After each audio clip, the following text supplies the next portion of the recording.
Welcome to Kincaid Generation, a Dominion company.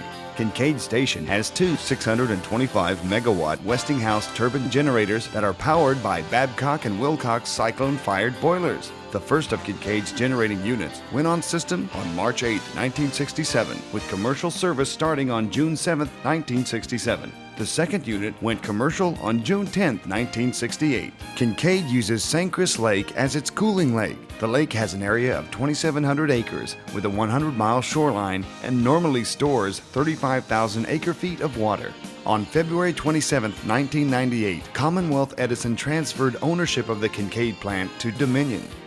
At a minimum, during your stay at Kincaid, all of your activities must be in compliance with OSHA and our accepted safety practices. If you have any questions, address them with your Kincaid contact person. Additionally, as a visitor or contractor at Kincaid Generation, you need to understand site-specific safety topics as well as your responsibility should you encounter an emergency.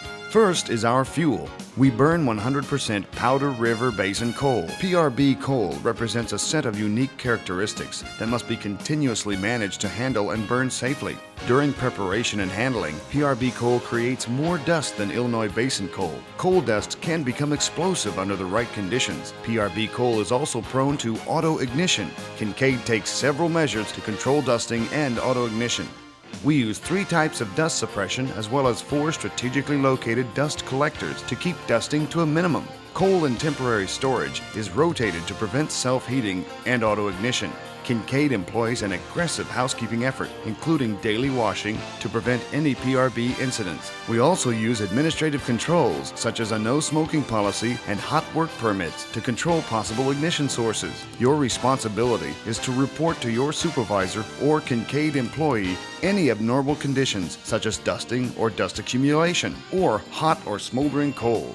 Never attempt to extinguish a coal fire. Instead, call our emergency number 311 from any plant phone and report the fire. Kincaid's Fire Brigade will respond and extinguish the fire.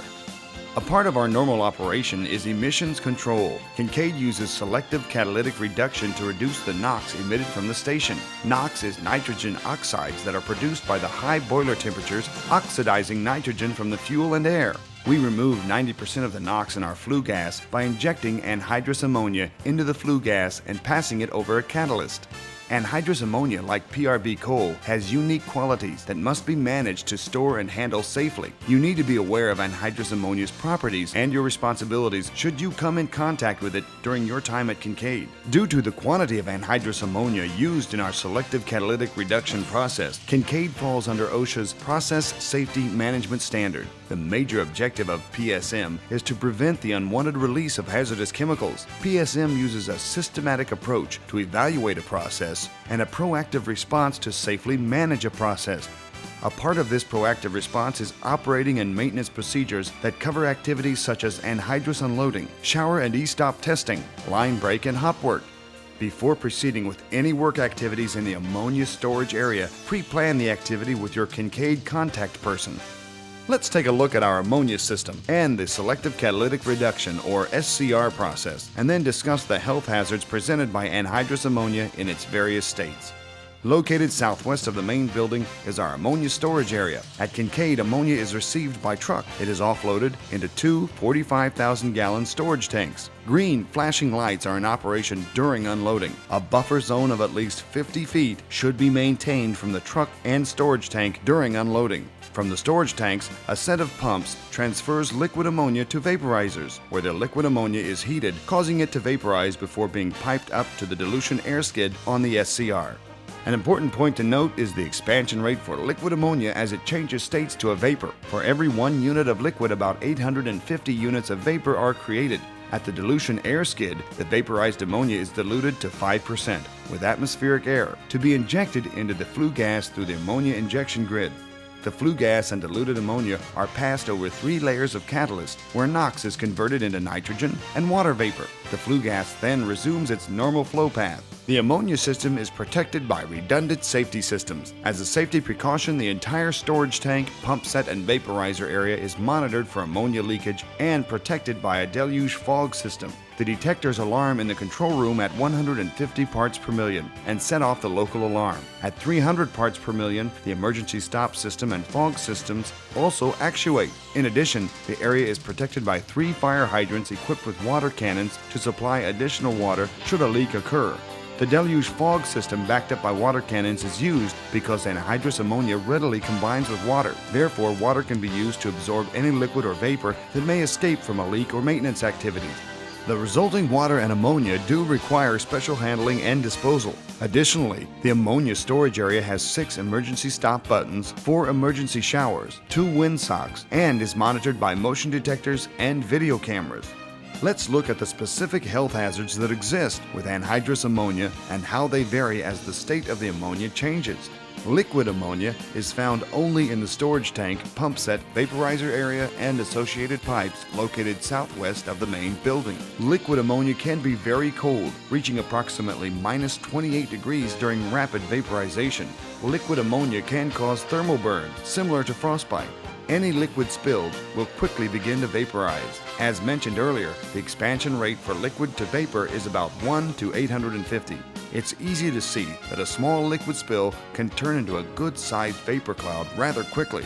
While ammonia vapor is clear, it can appear as a fog when water is condensed by the supercooling that takes place during vaporization. Vapor and gaseous ammonia have their own set of hazards, the most notable being eye and upper respiratory tract irritation. Ammonia also has good warning properties. Ammonia has a noticeable odor at 20 parts per million, with some people being able to detect the presence of ammonia down to 5 parts per million.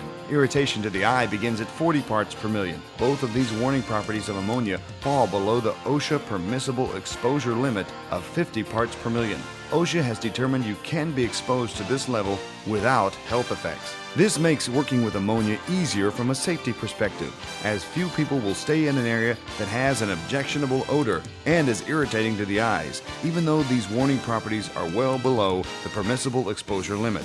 If you should smell ammonia or see a vapor cloud, notify your supervisor or Kincaid's control room at extension 311. Stay away from the area. Move crosswind to distance yourself from the leak, and then upwind to leave the area, proceeding to your reporting location or designated area. Never drive a vehicle into an ammonia vapor cloud. How do we handle emergencies at Kincaid? First, all emergency notification and response is routed through our control room. Use any plant phone to call Kincaid's emergency number 311 or notify any of our essential personnel of an emergency.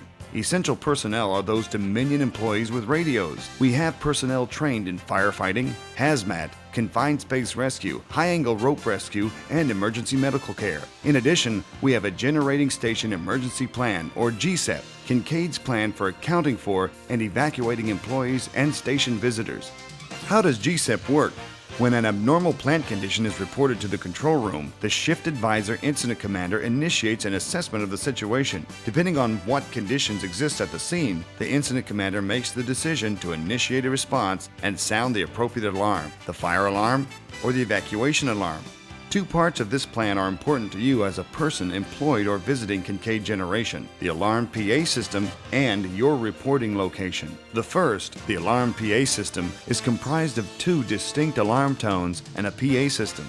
A pulsating alarm tone indicates a fire has been detected and a brigade response was initiated. A continuous monotone alarm indicates a plant evacuation has been ordered. Both alarms can be supplemented with special instructions via the PA system. In any emergency, always listen for special instructions via the PA system. The Alarm PA system is tested every Wednesday at 5 a.m., 1 p.m., and 9 p.m.